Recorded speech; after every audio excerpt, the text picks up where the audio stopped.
Hello, everybody, and welcome to a fun little themed episode. We haven't done a themed episode in a little while. We're ready for another one. Let's do it. This one is going to be an exciting theme. This is going to be really cool. This is going to be classic science fiction and horror From like the 30s up through the 70s. Yes. And who better to talk about that than our guest? Ladies and gentlemen, comedian and podcaster Dana Gould. Hi. First time on the podcast. Happy to have you. Yeah, man. And people, I know it is amazing that it's my first time, but thanks for having me. Now, people may be wondering, why do we stop in the 70s?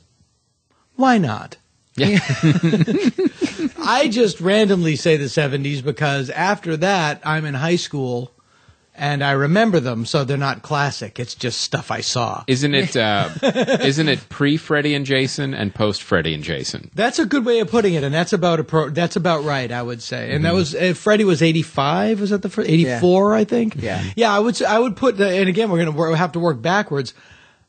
Maybe Blade Runner and John Carpenter. You would say 1982 was the year it ended. Almost, even though you could get a couple other movies, but like Blade Runner and John Carpenter's The Thing were like the last two, like, boom, these are great classic science fiction movies. And then horror, you move into, and then in 83, you had The Search for Spock, which I don't really, that's just TV plus. That's not really a movie. It's just a TV episode you had to see Make at a longer. theater. Yeah. It's a TV episode you had to see at a theater. And I don't know any other great. I'm sure somebody will come up with one and I'll be corrected. But I'd say 84 is when sort of the modern era starts with all that stuff. Well, then let's start from the beginning. Evil Dead 2 and Evil Dead, I believe, in 1984. Yeah. Yeah. Well, let's start back. Let's start in the 30s with the Universal classic horror movies, right? And what. You know what? Let's also talk about the German movies too that were coming out at that time. Yeah, they all go back. As you know, it all goes back to the novel Dracula, and then Nosferatu, which was made, I believe, in 1922 in Germany by Max Schreck.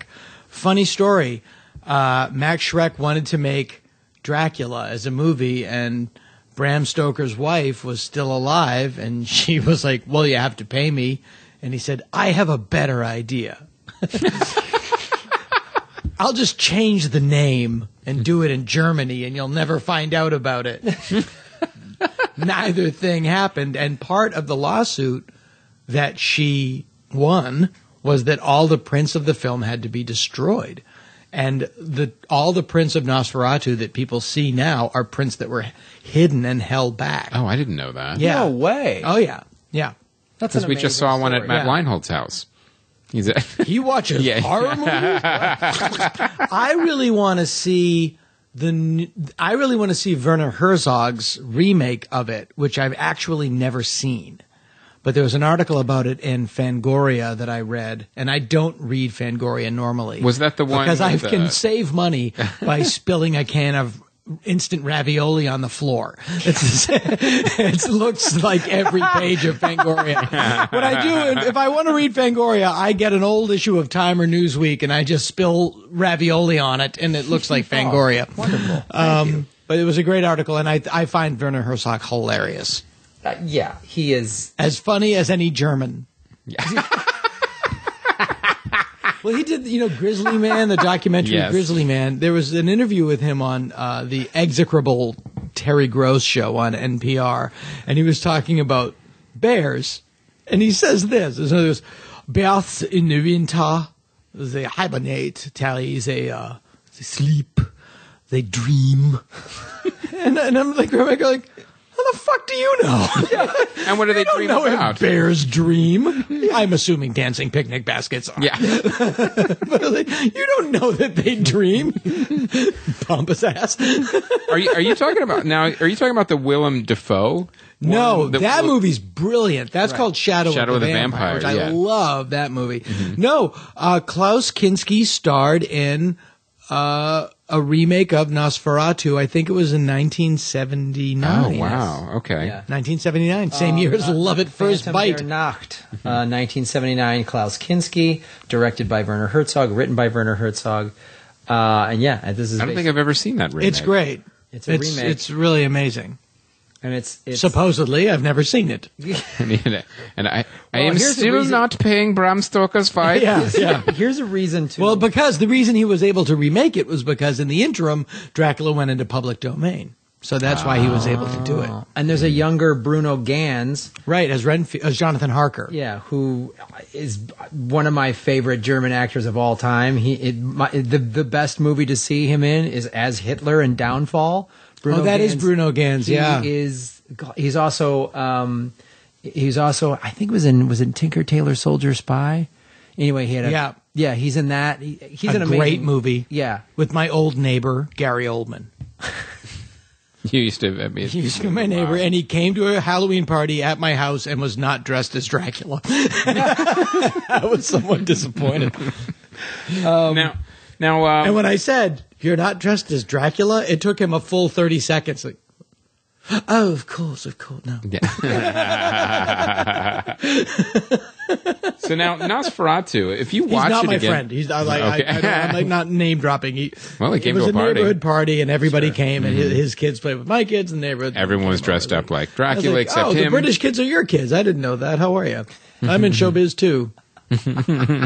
I actually was. Did I ever tell you I was on a plane coming back from Chicago during the shooting of The Dark Knight, and him and Christian Bale were on it. Wow. And they're getting off the plane, and I just said, "Hey man, I like your work." And he goes, "Oh, thanks," And I said, "So were you guys shooting Dark Knight?" He goes, "Yeah, well we were in Chicago shooting, and these blokes," and he like points to Bale and goes, "We're in Hong Kong, but I can't go that on a policeman's wages." This is fucking like, I'm in the jetway going, "This is awesome! You're making a Commissioner Gordon joke. This is the fucking greatest thing ever." That's so funny. All right, then you can't shake him. What kind of luggage you got? Oh, I don't know. Can I go? gotta go home. Yeah. You want to share a cab? No. Kettle corn. Yeah. Salty and sweet, but it works, doesn't it? Yeah.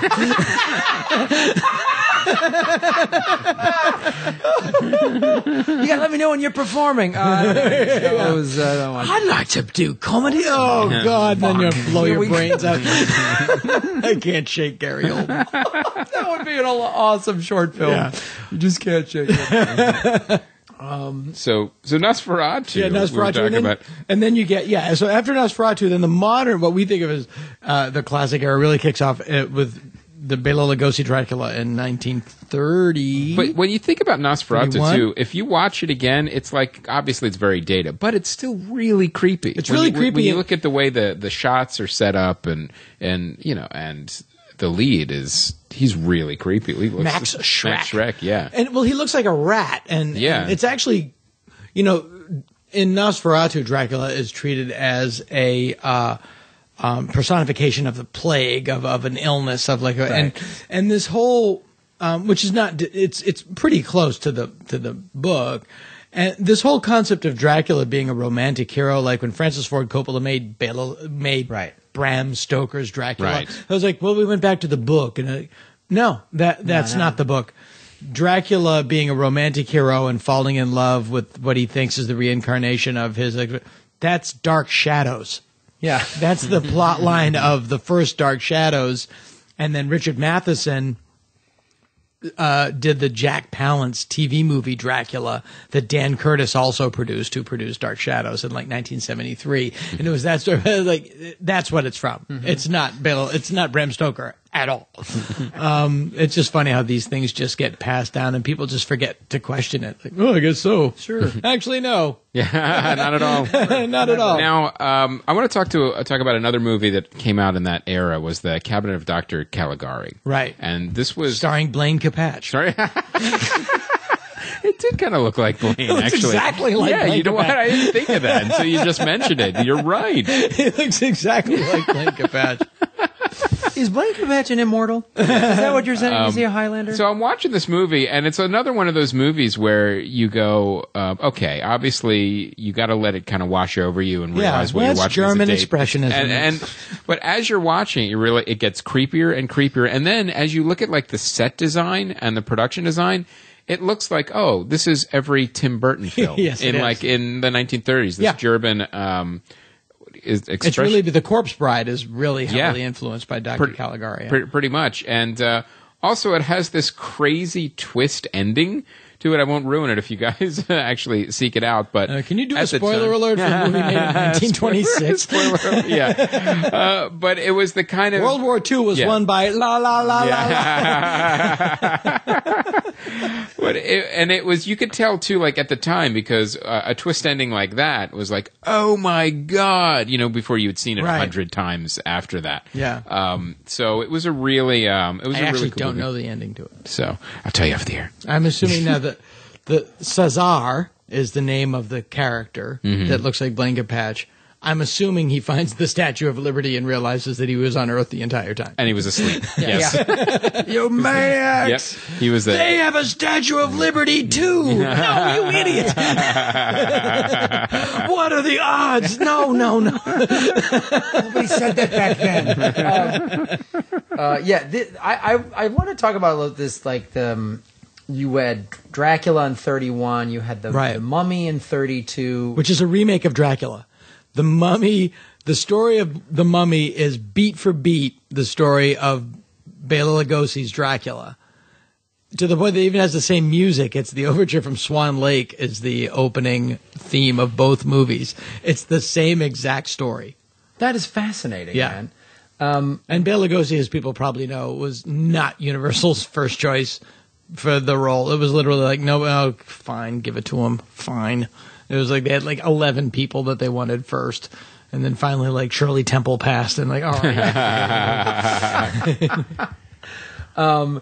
And then you've got, and isn't this when the whole thing with Karloff started? The rivalry? Well, Karloff really got his first job because they offered Frankenstein to Bela Lugosi, and he famously did the screen test for it and turned it down because he was hot stuff at the time, and didn't realize that you could do something with the role. And, James Whale, who directed Frankenstein, didn't think you could do anything with the role either. I mean, he totally thought of Boris Karloff as a prop. I believe that Boris Karloff was not even invited to the premiere. Wow. It just didn't think of it was an important role, really. It was more the story of Dr. Frankenstein, but not his monster. Yeah, and I'm pretty sure he wasn't. I know he wasn't.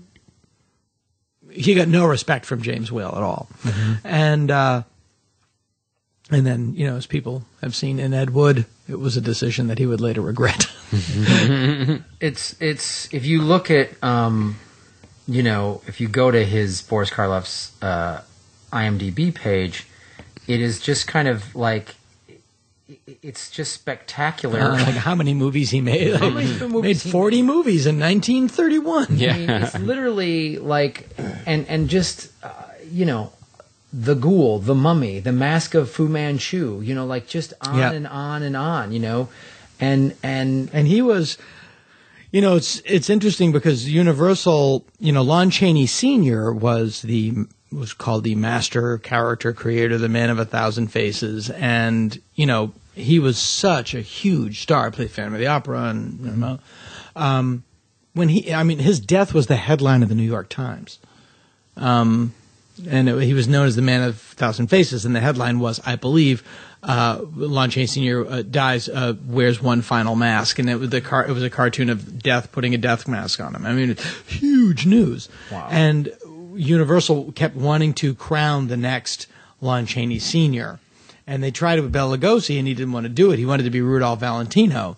So they're like, well, F you, we'll do it to Karloff. And then Karloff was billed as the next master character creator, and they just called him Karloff. They tried to sell it with just his last name for a while. And but he was, a real team player. He's like, sure, I get it. I mean, and you think about like how he was approaching middle age when he played Frankenstein to begin with. I mean, he was late 30s, and this is in the early 90s. This is in 1930, and he was like born 60 pounds of crap he had to walk around in every day, and that toxic makeup. It was all years ago. Yeah, it's this collodion and cotton and psychopath Jack Pierce sculpting it from scratch every day. 400-pound boots. Yeah, he was a real lead trooper. makeup. Yeah, that's true. Yeah, it's like exactly. Like, radioactive lead, makeup, just and spray it on you, and well, get sick. Lon Chaney Sr. died because he breathed in artificial snowflakes, where at the time were like half asbestos was like their main ingredient, or like he had throat cancer that he got from breathing artificial snowflakes in a movie. Jesus. Yeah, it's funny too. Boris Karloff was born William Henry Pratt. Right. And then, Bill Pratt. Yeah, and they just gave him Boris Karloff. Well, I always think it's interesting. What was the name who is the name of Dead or Alive? Remember that? The band? Was it Bill Lee? Oh, yeah, I think so. Yeah. It's like Morrissey, the leader of the Smiths, the leader of Dead or Alive, and the leader of The Cure. It's Bob Smith, Bill Lee, and Steve Morrissey. It's like you can't find three more banal names. Bob Smith. Who's the leader of The Cure? Bob Smith. The guy in the lipstick. Yeah, Bob Smith. Bob Smith. Bob Smith is the name of my greengrocer. All right, so let's start moving. And then you get into as you get into the. So they latch on to Karloff, and like now they're cooking, and they get Frankenstein, and they get the Mummy, and then they get the Bride of Frankenstein, which is a little tiny masterpiece. Because once one of them does well, I mean that's never changed with studio. Yeah, and they just start humping. Start humping. Yeah, and then spin off. Exactly. And Lugosi made like the big two, where it was I believe it was Bride of Frankenstein, and Lugosi's big movie was going to be Murders in the Rue Morgue, which. It's like an Edgar Allan Poe movie, but there's a gorilla in it. Well, that's in the story. Oh, is it? Yeah. The Murders in the Rue Morgue. It was actually an escaped orangutan. Well, there you go. Yeah. I did not know that. That was not creative license. That's crazy. I didn't know that. Yeah. Well, good for you. And then, but that kind of tanked, and that was like, okay, it's Karloff. It ain't you. Well, if you're an executive, would that be the story you would adapt? Out of all the Edgar Allan Poes. Well, I like that they didn't really, when you get into the later Roger Corman ones, it's like, exactly what does this have to do with? Yeah. Shut your dirty mouth. Yeah. He did like 5 and 6 movies a year. Yeah. I mean, 1939, he did 6 films. This is just every 2 months he's doing a film. Well, The Black Cat with Karloff and Lugosi is a fucked up movie. That's one of the movies that was made before the production code came in. And I believe it's one of the reasons for the production code. It's heavily influenced by like bizarre German S&M. At the end of the movie, it is strongly implied that Bela Lugosi is skinning Boris Karloff alive. And it's played in shadow, but it's a really weird. Boris Karloff basically plays like an Aleister Crowley type of character who killed Lugosi's wife or something, and it's a long, weird revenge movie. But at the end, it's like, it's really a disturbing movie. They're talking about Satan worship in that film. So then you get into in the 40s. Yeah, well, he had the second wave because what happened was the production code came in. The movie started to lose money. And Universal. Now, because of the production code, because I'm not sure exactly. I have the book that would tell me, but the production code limited the amount of things they could show, and there was a management change at Universal, to the best of my knowledge, and they said, nope, we're going to be wholesome. From now on, that's what we're going to be. And because they couldn't show movies international, a lot of these movies were like banned in England. And then Deanna Durbin was sort of the queen of the Universal lot for the latter, like 1930 to 1940. It was she was this sort of like teenage Shirley Temple. And they made musicals, and it wasn't until, by and large, The Wolfman in 1941 that was sort of the second wave of horror movies, and that's when it was a couple things happened. The Wolfman came out; it was a big hit. They re-released Frankenstein and Dracula on a double bill. It did huge business, and then they said, "Okay, let's keep doing them." And then they make Son of Frankenstein, which had been lying dormant, and all that might have predated The Wolfman, but these are all around the same time. Mm-hmm. The Son of Frankenstein definitely came significantly later. Now, what year are we looking at right now? Son of Frankenstein is 39. Yeah, that was right around the end of that was sort of the beginning of the new phase of, and Bride of Frankenstein was 35, if I'm not mistaken. Yeah. Son of Frankenstein. So now, what year was Bride of Frankenstein? Bride of Frankenstein is 35. This is kind of the golden age for the Universal monsters, right? Right, this yeah. is, you've got Frankenstein, the Wolfman, Creature from the Black Lagoon. Well, that's much later. Creature from the Black Lagoon much later. It's interesting you say that. So it's Dracula then. Yeah, Those are the core. What happens is And the Mummy. Boris Karloff is older. He, the son of Frankenstein is the last time he decided to play the Frankenstein monster. They need a new star to make monster movies. And they get Lon Chaney Sr.'s son, Creighton Tull Chaney. And he's a character, he's working, he's in Of Mice and Men, and he plays a great role as Lenny, but he's just kind of hacking around. And they say, like, why don't you star in this movie? But you got to be Lon Chaney Jr. And you'll be the new master character creator. He's like, I don't want to. But he needed money, so he did it. But he didn't really create a lot of then he played the Mummy, which is just a guy walking. Right. He played Frankenstein and the Ghost of Frankenstein. He just schleps around. The Wolfman was the only sort of monster that he really played a role in. And, he was a brutal alcoholic. And I think that you see a lot of that in his portrayal. Here's a guy that, who can't control himself, and then he loses control of himself and does things he regrets. And I think that Lon Chaney Sr. had no problem accessing those emotions.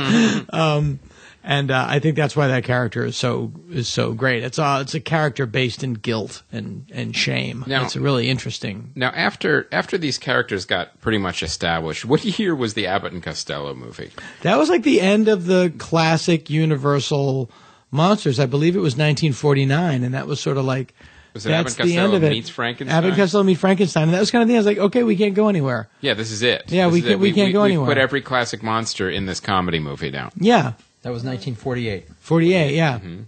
And now it's a great movie. It's hilarious. My kids love it. I actually played the Wolfman in a recreation of a scene from that movie, and it had Lon Chaney Jr. in it, right? Yes, he plays Frankenstein in it, and he plays the Wolfman in it. Frankenstein is played by Glenn Strange, and Dracula is played by Bela Lugosi. And again, was not their first choice to play Dracula. They had to be reminded that he was alive. That's awful. But in Greg Nicotero, who's one of the creators, the exec producer of The Walking Dead, his first short movie is called United Monster Talent Agency, and in that movie, I play Lon Chaney turning into the Wolfman in a recreation of a scene from Abbott and Costello meets Frankenstein. That's amazing. And he said, I really want to do this. We're going to do an old school Wolfman transformation like they did in the 40s. And I was like, okay. And I was in the middle of shooting a pilot that I had written and produced for ABC. They're spending a lot of money on. I literally I have to move the pilot. I need 2 days. I literally moved the pilot. I have to do this. Wow. I have to do this. The thing that I remember about as a kid and watching, and I was so happy I did. Yeah, of course. Good. That's a great. You have to do something. It was like pitching for the Yankees. It was the greatest thing. It's the coolest thing in the world because, I'm sure you guys obviously we all watch these movies as kids on TV. What's the name of that short? I want to see if we could find it. Oh, it's online. United Monster Talent Agency. It's me and I'm blanking on his name and Eli Roth. Oh, really? Awesome, man. Yeah, he plays the director. That's awesome. It's really, Is there blood all over him? It's no, it's very chaste. It's in black and white. But no, I was thinking Frank Darabont is in it. There's a lot of people in the short. It's really great. What year did you do that? 4 years ago, 3 years ago. I guess. Man. It's all 1 year. There's no weather out here. It's all one big year. Yeah. But no, I just remember though as a kid staying up late to watch all of these. Where did you grow up? Right in Madison, Wisconsin. Oh, okay. Yeah. Did you have a host? Yeah, it was TV Lenny.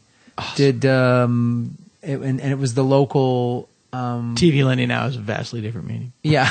But it was done by the family that owned the big appliance place in town. So they were like, come down, come down and get your TVs. Yeah. It was all that stuff. And then Son of Svengoolie, and there was some guy in the basic cable. I love that stuff makeup. so It was amazing. It's the only job I'm qualified to do. And I actually, if you ever watch Svengoolie now on MeTV, actually know those. And I was like, whenever you want to retire, I don't want to take your job.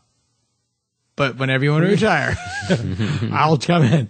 I remember that. I don't want double features. I don't want. Yeah, that's what we had in Massachusetts on Channel 56. Yeah, we had the UHF. It was Creature double feature. And before that, it was Thriller on Channel 5 on Saturday nights at 11:30.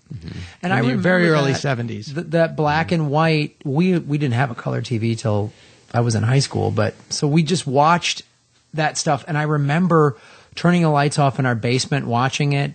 And being another thing you don't get out here. No, down the basement. Yeah. Well, just how we would look at it now and say, "Oh, it's very slow pacing," but it was the pacing was like methodical. Oh, it was great. It was to scare the shit out of it. It was great. I mean, those movies are endlessly entertaining. Well, no one was checking their iPhones when those movies were on. It's visual. Sort of ironically, this is sort of what we talk about on the most recent episode of my podcast. The Dana Gould Hour? The Dana Gould Hour. Never an hour, but always with Dana Gould. But it's sort of, that's emotional comfort food. That's visual comfort food. Yeah. Like for me, like watching, I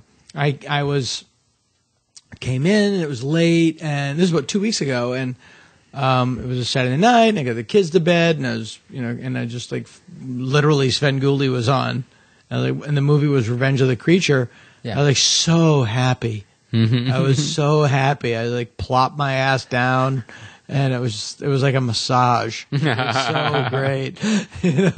So I want to go into seen it 3 million times. But. No, and it's the music when the music comes up, the candle, the shadows, and some of them really, really well done. They're really just beautiful. They're beautiful little movies. The Wolfman is a beautiful little movie. Creature from the Black Lagoon is a fantastically entertaining movie. There were a lot of those movies, Creature from the Black Lagoon. Yeah, the theme was about outcasts and you know what I mean? Especially in kids. Kids relate to the monster. They don't relate to the heroes. Right. It's, and I think that the monster's misunderstood and he's stronger than he should be. And I think kids really latch onto that. I remember it's funny. In one of those Creature from the Black Lagoon movies. I don't even remember which one it was, but it was a huge event in Philadelphia where Creature you would Goes have to Hawaiian. it was 3D. And you could watch it on your TV. So you, but you had to go to Wawa and get the glasses. The first two were shot in 3D, and they were always you couldn't find them. They were all sold out. You had to and it didn't go really around. work. And then you finally got them after going to 2 or 3 Wawas. I bugged my parents to get them. They finally found them. They brought them back. Watched the movie. It didn't work. Yeah, I remember I think the first 3D movie I ever went to was they replayed House of Wax in a theater. Sure, yeah. And the scene where he's doing the paddle ball and it's coming right through the screen, and I was like, and it was Vincent Price, and I remember that's the guy from the Brady Bunch. And I was thank you, Greg. You saved my beans. Yeah. What's amazing about that, you have to go on YouTube and look up Albert Brooks real life trailer, because Albert Brooks made a movie called Real Life in 19. I remember that movie. Yeah. 8? 7 maybe? With the helmet cameras? Yeah, with the helmet cameras. And the trailer for that movie is in 3D, even though the movie's not in 3D. But they just do all these gags about, I hope you enjoy this movie because I also know Kung Fu! And he makes the screen. And it's one of the most brilliant things I've ever seen. There was a time I was you were getting stuff from space. I don't know how you thought of that. Yeah. That was a great movie. Brilliantly. Too. Yeah. And, talk about a movie predicting. So ahead of its time. Absolutely. So ahead of its time. So freakishly ahead of its time. So now we have the classic monster movies. We have Creature from the Black Lagoon, all 3 movies. Then and that's the bridge to the 50s. Bridge to the 50s. Then what changed in the 50s? Well, after all of those, the Dracula, the Frankenstein, the Wolfman the cycle burned out, and what happened is World War II ended. And then you get into the big fear in America. Movies... Invasion of the Body Snatchers. Yeah, movies cultural trends reflect the anxiety of the culture at the time. And, Dracula originally was about the fear of European immigrants and the book and fear in Europe. the fear of the Slavs as they moved into Western Europe. And, you could argue that Frankenstein and the Wolfman were, Frankenstein was sort of this fearing of encroaching modernity and science, people misunderstanding science. But when you get into the 50s with, there's sort of, it's a two-pronged attack. There's communism, which the fear of communism in America in the 50s, in the late 40s, which was the enemy looks just like you, but they're the enemy. And that's where you get Invasion of the Body Snatchers, Yes. I Married a Monster. All these, the Invasion of the Body Snatchers was, you watch it again now, it's really, really ahead of its time. So ahead of its time, so great. And you look at it too, is on the surface, that's one of those metaphorical movies where, unless you were watching it at the time, you wouldn't make that connection to communism right away. Right. It's definitely like you're talking about. It's a cultural, and it's interesting too because it is like Planet of the Apes. You can say it's a lot of that. It can mean different things. It's like a Rorschach test. Mm-hmm. Like the remake in 1978 by Philip Kaufman, who co-wrote the story for Raiders of the Lost Ark, is really more about the homogeneousness homogenization of sort of progressive culture and like how we're all becoming the same person, right? And you can't deviate from the preset standards. It of being Ein Dana Gould. Mm-hmm. Yeah. It really was. You couldn't be. That the culture had sort of formed. It was about the straitjacket of culture, and that you couldn't really deviate from it. And so it can mean different. It can mean different things in different. Well, that times. movie, if getting back to Invasion of the Body Snatchers, was so brilliant. If you watch it again, but the interesting thing is. When you look at these remakes of Invasion of the Body Snatchers, there's about 11 of them. Yeah, there's a ton of them. They never end the way the first one does. And you could see the allegories more where the first one ends where the pods have been found out. The authorities believe him and they go after him. And they actually go after the aliens in the pods. It's a happy ending. Right. And when you see the remakes, it's always very vague, like what actually happens next. Do the pods win or does humanity win? The Philip Kaufman remake is it's a great ending, very, very famous ending, but with Donald Sutherland. Yeah. And it's quite brilliant. And then there was that New York dude did a remake of it, and there's one with I think Arlie Emery's in it, or something. there's a couple of weird remakes of it.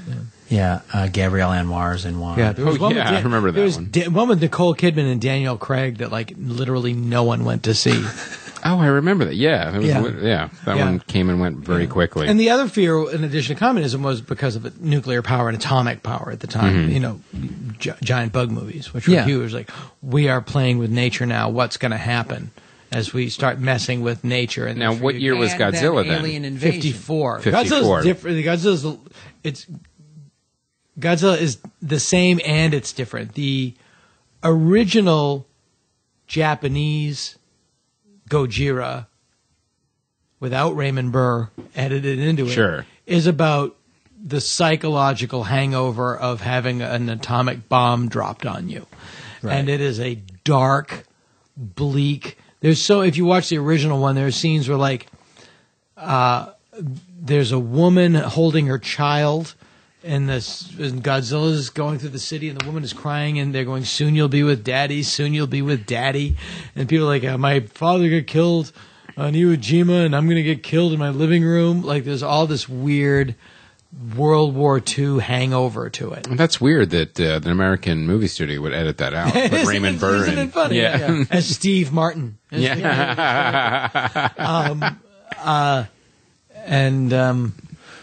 So it's very bleak, but it is about like what are we messing with, and then you get like the great, but again, so entertaining, like them, the Deadly Mantis, all those great giant bug movies of the 50s. What was the one? Them was the ants. The ants, and okay. the outer space attacks. Like that was the other thing in the 50s. Right. As we were starting into doing space travel, We were fear of invasion. Right. Again, there's a lot of communist fear in that, like Day of the Earth to Sill, War of the Worlds. I keep thinking of that other planet. Invaders from Mars is a great movie. There's one. It's not a science fiction movie, but it kind of ends as a science fiction movie. It's a famous actor. He's on a plantation, and most of the movie is about him being on a plantation. And I cannot for the life of me think of this name. But if the actor you're thinking of is named LeVar Burton, no, and but the third part of the movie is literally ants attack the plantation.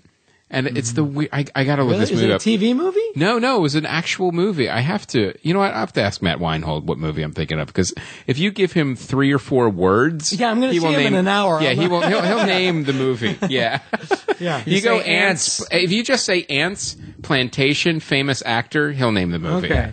Because there's also like, those in the 70s there was another weird series of those, like Squirm. Oh yeah. Worms, wasn't there one called frogs, the Bug? Bug?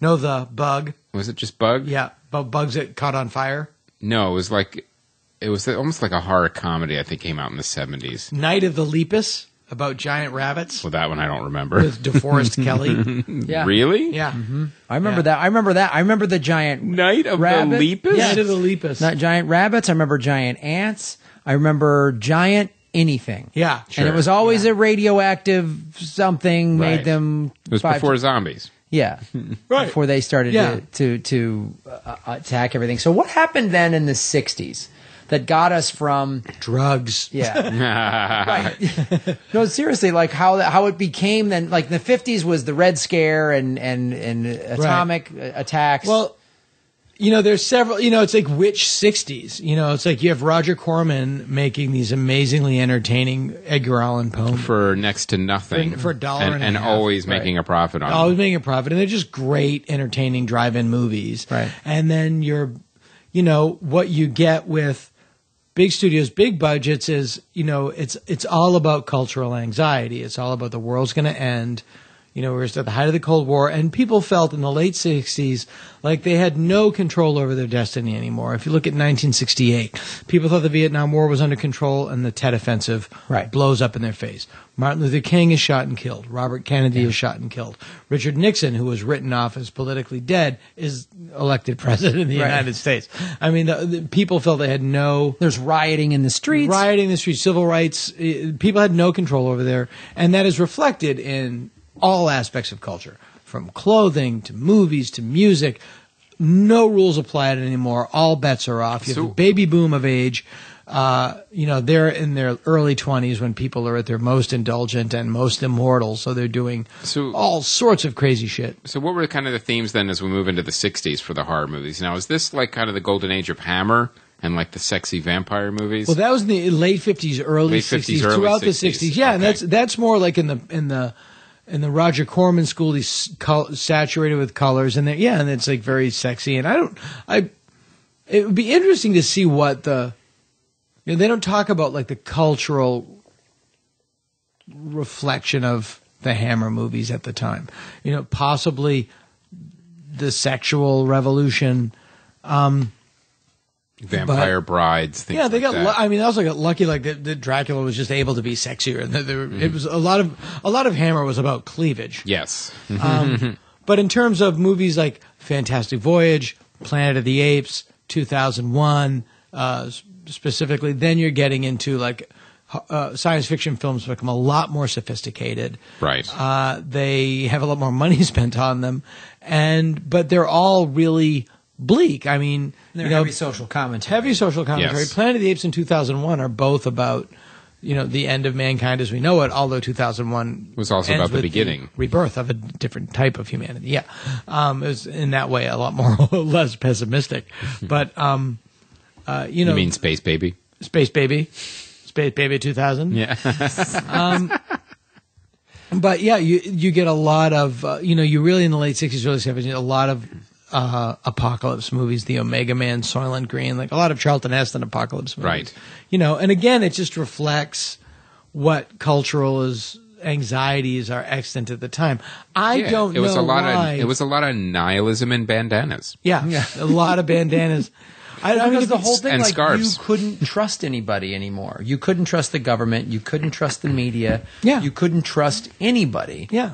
And none of the traditional machinery of your culture was Served you. Yeah, it was the lie was put to all of it. No, it's all rigged. It's all baloney. Yeah. And You're then- on your own. You're going to have to learn Kung Fu. Yeah. Well, it's funny. It's interesting when you talk about that, and like, I as a kid loved cop shows, and how the cop shows, everything you talk about, everything shifted. You went from the Dragnet, Adam 12 Right. cop shows. Cops are always doing the right thing. Right. The cop shows then became. This is network TV became bleak, man. Like Yeah, Serpico. Kojak. The Serpico was really the thing in the French Connection. Like, Right. Those movies Yeah. then made the TV cop shows. Right. Like, you remember that show Police Story, which came out, and that was always like internal affairs was always involved, and Yeah. the cops were drunk and corrupt, and like Yeah. it was all this shit. And a lot of them, it was the first time you dealt too with they hinted, they didn't use this term back then, but they hinted at like PTSD, and like Right. he was like, well, he had a crazy time in Korea, or he a just lot of got guys back- came, as Tom Waits said, a lot of guys came back from Vietnam with a circus in their head, and you know they didn't really talk about it. It was, you know, and I was talking about that earlier today. Like there was the Hurt Locker really showed this great where that guy is, you know, defusing a bomb, and then a week later he's in a grocery store buying cereal. Yeah. And they just don't have any machinery to help ease you through that transition. Well, it's interesting And because- it's the reason our fathers were all chain smoking alcoholics, because they came home from World War II. They didn't want to talk about the fact that they saw their buddy's head get chopped off, and they just quietly drank and smoked themselves to death. Well, it was interesting because, like, going to TV, like, if you watch Mad Men, I just binge over in the beginning, earlier in the year, I watched like all 6 or 7 seasons on Netflix. They talk about that all the time. Right. I mean, Roger Sterling. Yeah, Roger Sterling is a great example of like, I was in World War II. We respected our officers in that army. You were in Korea is a different thing. Well, I mean, there's the episode, Roger Sterling's always Johnny Goodtime, and then they're going to Yeah. do business with the Japanese. Yeah, he and won't do it. He won't do it. He's Yeah. like, a lot of good men died, and it's Yeah. like, whoa, out of nowhere. There's a Yeah. scene where John Hamm gets into Duck. That guy Duck comes on. Yeah. And Duck's drunk, and he gets Mark over. Moses. Yeah, he gets over Don Draper and cocks his fist back and goes, "I killed 13 men in Okinawa," and you're just like, oh, all of those guys Yeah. had that. Yeah. And it permeated so much stuff and so much in the culture that we were just even beginning to try to figure that out. And you saw that in the film and TV and Yeah. how everything was sort of shattered. And then, of course, when you had wars like Korea, which was just sort of like, and then Vietnam, which is like, what the fuck are we doing? Then they're coming back without even the fanfare of, Yeah, and then they're coming back and they're reviled for having gone. yeah, you didn't defeat Hitler. Yeah. You didn't. Right. You didn't save the Yeah. world. You burned down a village. Yeah, and it's like, and even though the guys in World War II had to do awful things, but Right. they were. Hey, you had. It was There was like parades. Hey, you Yeah, had yeah. to. You had Yeah. to. And I think so much of that is reflected. And I remember too, in the like a lot of the like. Now you're talking about 70s now. I'm going into 70s though, but those like the Grindhouse movies were always like. Bless you. You know what? Even though there was just like, Nazi bikers and a crazy hell-bent thing, and it was always like boobs and guns or Yeah. whatever, but there was always Nothing wrong with it. this undercurrent of like, oh, it's over. Society's done. Yeah. Like there was this it's all falling apart aspect to it. Yeah, it's true. And the other movie when you get into that early 70s is also like Dirty Harry. Oh, And all yeah. of those Well, that's movies was just like, it was just such a messed up time. Well, now when you get into the 70s, now you also have a lot of exploitation horror movies that are Right. coming out too. What year was Blackula? I'm going to say 72. 72. Okay, and you also had Frank Langella played Dracula at some was 79. point. 79. That was later. Okay. Yeah. So what do you think was the kind of like the Well, themes of the Blackula culture and of- the Omega Man are both blaxploitation films. What you had was, as you know, civil rights and move forward and Blackula, real quick, was 72. yeah, and then Scream, Blackula Scream, I believe 1973. You get, black culture quite wisely said, we'll make our own movies. We're not going to wait for studios to put us in movies. Right. We'll make our own movies, and which was smart. And that's when you get all of those, Shaft's Black School. Well, you get Shaft and Cleopatra Jones, and then they said, well, let's have our own horror movies. Let's make Blackula and Blackenstein and Black Jaws, which not a lot of people saw. Just an afro in the ocean. But jive-ass mother. Yeah, that was this. Well, go into Omega Man. Yeah, because Omega which is a Man, blaxploitation movie with Charlton Heston as a star, but Rosalind Cash is the who was Coffee, I believe she was. No, she was she might have been Coffee. I think Coffee was also. And Omega Man was also a remake. Was that the it was first? A remake movie? of Last Man on Earth. Last Man on Earth, which was a remake of the brilliant I Am Legend. Richard Matheson. But Rosalind Cash played Lisa. Right. That's great. But the woman from she was engaged to Richard Pryor, and she was in the L Word, and she was in Jackie Brown. Help me. Why are we all blanking on her name? You can edit this like we know it. God, just look up Jackie Brown. Whole fan plays. We're all old. Pam Grier. Pam Grier. Funny, great story. Pam Grier and Richard Pryor were a big couple, and they were the black aristocracy. And Richard Pryor calls his manager and goes, "Hey, I got engaged." He goes, "That's great! Congratulations!" And they get a big, "Come on over to the office," and they get a big cake. "Congratulations, Rich and Pam!" And they come in and it's not Pam. And they're like, "Hey!" And they just wipe the name off the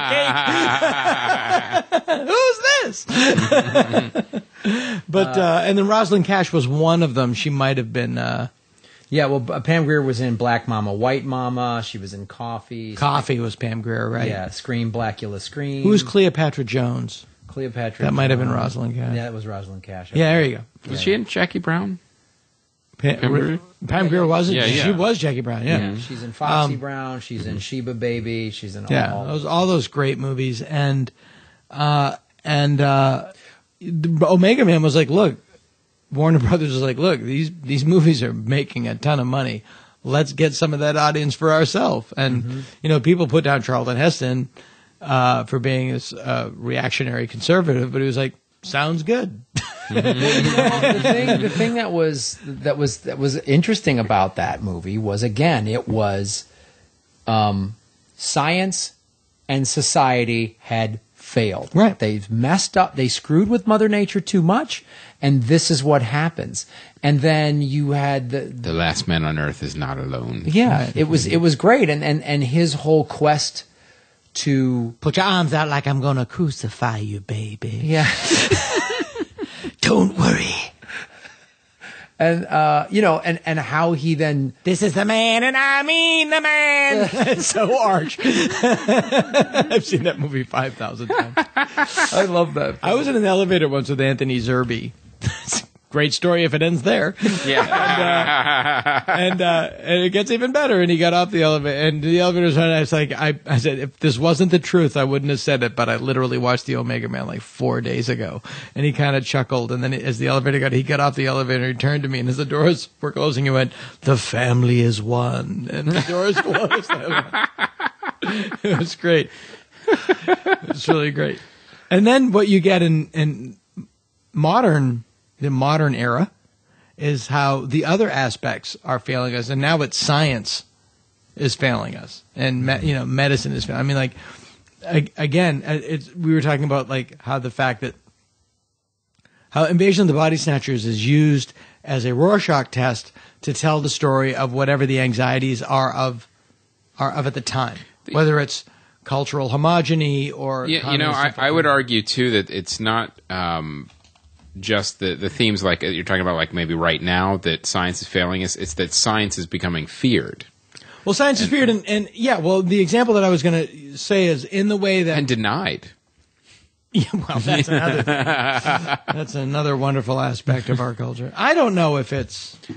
I don't know if there are more stupid people than there used to be, or if we just hear them more because we have more... There's more microphones. Yeah, I literally like have to just...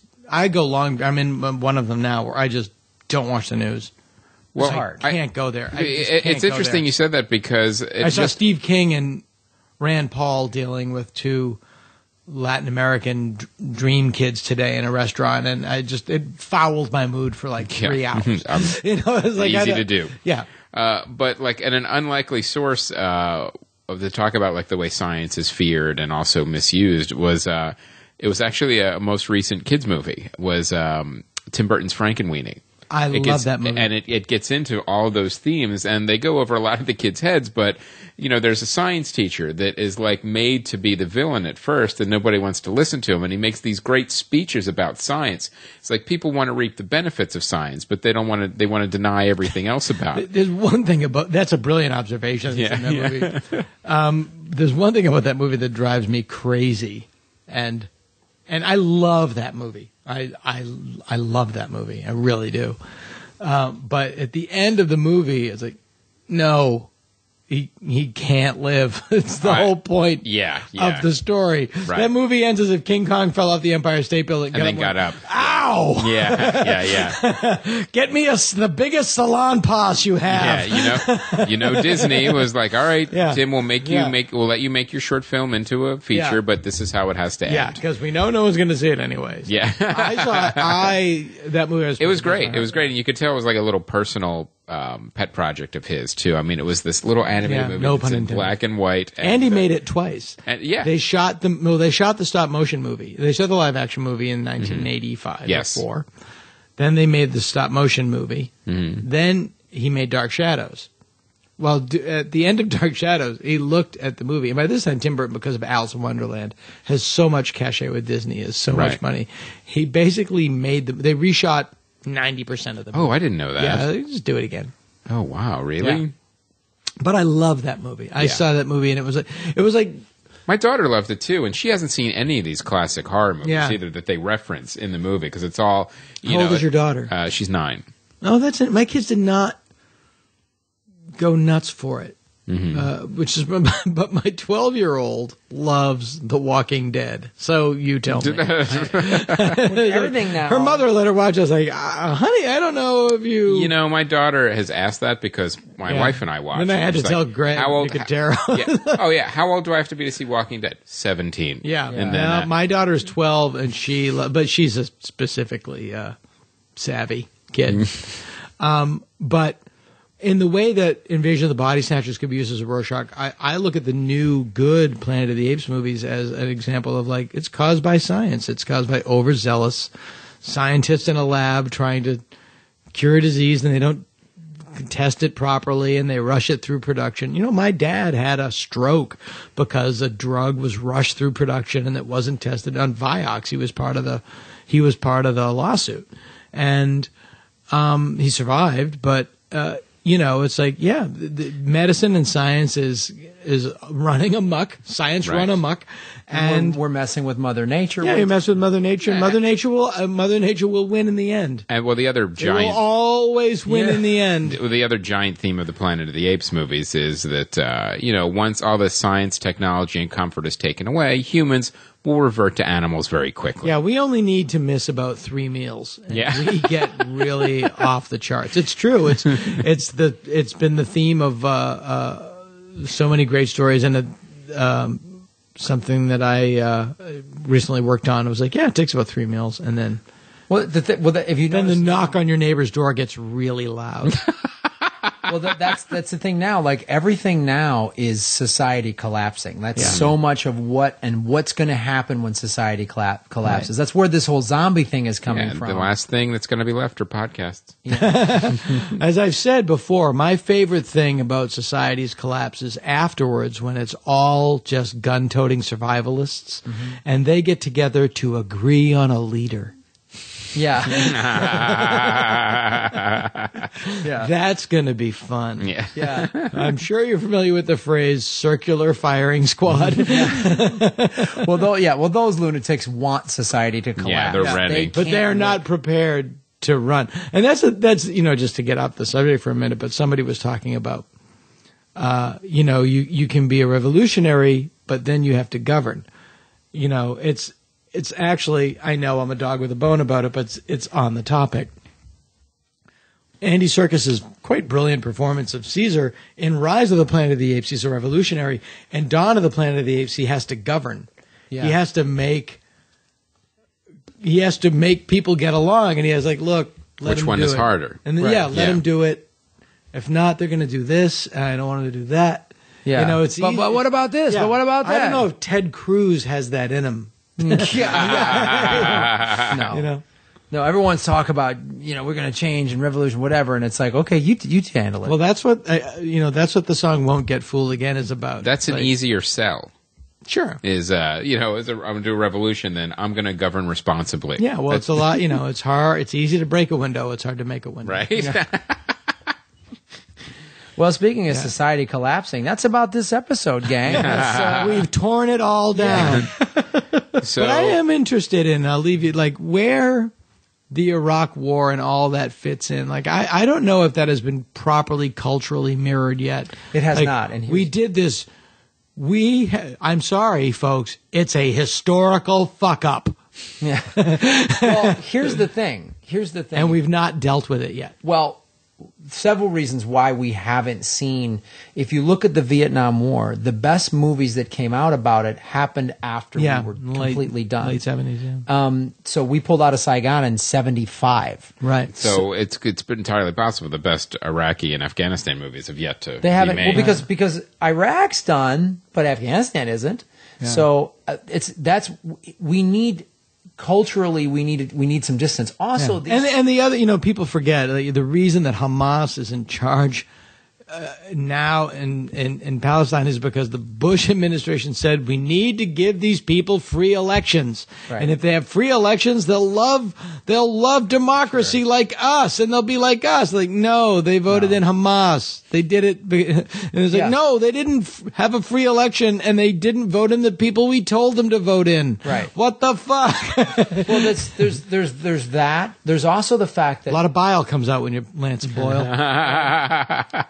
There also is the fact that America hasn't really had to bear the burden of Iraq and Afghanistan. Well, and we didn't have to bear the financial burden because Bush cut taxes. We also there was no draft like Vietnam. Right, that was the big issue. Yeah, there was Vietnam. We had a draft, and this was an all volunteer military. Well, yeah, the American people are a little more insulated than we used to be from the other wars in our history. Now, all that stuff is kept from us. I mean, the amount of money that has been one of the things denied that to the middle class because of the financial collapse. Well, in Vietnam, you saw the bodies on television. Staggering. Right. Well, you saw the bodies on television when you were. So I wonder, though, Hurt Locker was sort of the first movie. I mean, there's been some attempts, The Valley of Allah and something like that, to kind of. Well, you also look at too, like what you're talking about is these are war movies that are coming out. They're not quite where there hasn't been that amazing Iraq. I mean, Hurt Locker's probably been the best one we've had so far, but you also wonder too, like what are the horror and science what is fiction how does it movies that are metastasize? gonna come out How does it metastasize from into fantasy and horror just for the sake of this? What we're talking about now? Right. Yeah, because it always does. It always does. Where is that? What is it? And I don't know if it's zombies. I mean, zombies are certainly omnipresent, and I'm at a bit of a loss to explain why. I mean, it's cultural anxiety and dehumanization and too many people. But I don't really see the mirror. I don't know. It may not be here yet. Yeah, I don't think. I think I'd be curious to see where science fiction and horror goes, and do they take any sort of, because a lot of the best ones drew from some sort of real something. Is there some filmmaker, screenwriter out there that's going to draw something from Iraq or Afghanistan and make an interesting science fiction horror movie that talks about it, or is it going to be Sharknado? Well, no, but let's look at both. District 9, though. Let's look at District 9. District 9 is a great example. District 9 is a great example. And that was really like the immigration issue. Yeah. Well, yeah. I mean, the filmmaker that grew up in South Africa. Right. Yeah. Tarantulanche. Yeah. Same thing. Sharknado 2. I think Tarantulanche is something Is that Bruce they're doing. Valanche's movie? I know. I think that they are making Tarantulanche. Good. Yeah, I agree with you. Yeah. It's a remake of Tarantula, starring, I believe, An avalanche. No, William Shatner was in Kingdom of the Spiders. My mistake. Well, that's our episode, everybody. Thank So funny. you. Yeah, we really ended on a high note. I'm not your joke monkey all the time. But that's our episode. So, Dana, tell people where they can find your podcast and where they can find you online. Any home computer. DanaGould.com. You can find my podcast. You can find my website and lead you to all sorts of stuff. And I will be at LA Podfest in September. Yes. September doing the 6th. show live. September 6th, 26th through the 28th. 26th to the 28th. You're doing Friday night the 26th. In beautiful Santa Monica, California. Actually, no, new hotel, buddy. Oh, Jesus. Sofitel Hotel in gorgeous Beverly Hills. Oh, really? Yeah. Oh, I know that one. It'll be nice. So get your tickets, guys, at lapodfest.com. There are still some discounted hotel rooms left. Yep. If you want to do that, and $100 gets you into the entire festival all Yes. 3 days. I think And, I know who I'm going to have on. Too. Ooh, can't wait. Can't wait. So stay tuned, guys. Is it going to be Vincent Price? If Vincent Price was on your podcast, what would he sound like? It would be. He'd be very quiet. Now, I did meet Vincent Price. I have met Vincent Price. I was like, he spoke in my acting class at the University of Massachusetts in What 1982. did he say? Do the goddamn impression. I'm getting to it. I'm getting to it. And he was great. And I went up to him after and I said, like, I'm a big fan. And I was like, I read Famous Monsters magazine, so I've been reading about you since I was. Isn't that a wonderful magazine? And some theater douche, said in the Q&A, well, Mr. Price, you're a Shakespearean actor, yet you do Hollywood squares, and don't you feel like you're selling out? No, I'm an artist, and anything I do informs my art. Nice. Boom! Suck it, hipster. Yeah. Nothing says douchebag like a T-shirt and a scarf. Yeah. All right, guys, we'll come out to the LA Podfest to see the Dana Gould show. And we want to mention we are all others. caught up on Dana Gould T-shirts. And Yeah. we are the only place you could get a Dana That's Gould right. T-shirt. Bevilacqua Heating and Air Conditioning from Political Talk with Two Guys in Boston. We're cool if you're cool. Don't be a hard-on. Get a shirt. Awesome. So thank you once again. Of course, guys, like the Facebook page, and at the LA Podfest Facebook page and on the lapodfest.com, every time a show starts telling us which big name guests they're getting, we start to release that. So pay attention. You'll start to find out what podcasts are having what guests. So stay tuned for all that, you guys. Thank you once again, Dana. My name is Graham Elwood. I'm Chris Mancini, and as always, remember, Han shot first. Plantation, famous actor, ants.